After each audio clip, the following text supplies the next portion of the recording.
আসসালামু আলাইকুম রহমতুল্লাহি ওবারাকাতুহু।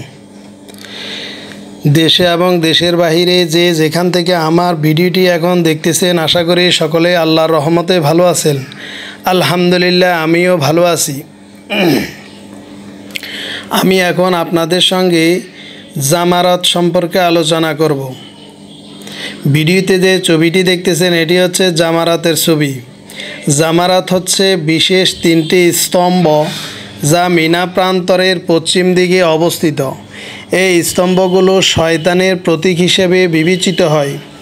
হজরত ইব্রাহিম আলাইসাল্লাম স্বপ্নে আদিষ্ট হয়ে পুত্র হজরত ইসমাইল আলাইসাল্লামকে মিনা উপত্যকায় কোরবানির জন্য নিয়ে আসেন।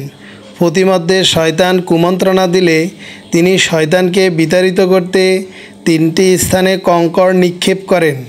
হজরত ইব্রাহিম আলাইসাল্লামের এই মহান স্মৃতি থেকে জুলহিজ্জা মাসের 10 থেকে 12-13 তারিখ মিনায় অবস্থান করে তিনটি জামারায় কঙ্কর নিক্ষেপ করা হজের আবশ্যকীয় বিধান। এই কার্যক্রমের তাৎপর্য হল শয়তানকে উপেক্ষা করে ন্যায়ের পথে ধীর হওয়া। আমার ভিডিওটি যদি আপনাদের ভালো লেগে থাকে, লাইক, কমেন্ট ও শেয়ার করুন এবং আমার পরবর্তী শিক্ষণীয় আরও সুন্দর ভিডিও পাওয়ার জন্য সকলে আমার পাশেই থাকুন। সবাই ভালো থাকবেন, সুস্থ থাকবেন। আল্লাহ হাফেজ।